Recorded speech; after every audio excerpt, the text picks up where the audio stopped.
Later, Athena waits expectantly for her mate.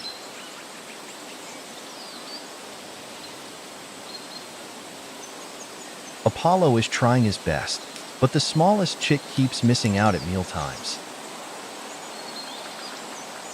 It's only a few days old, and I'm worried it won't survive. In the morning, there's another unwelcome caller at the nest. An interfering jackdaw. Athena rushes to the entrance to see off the threat.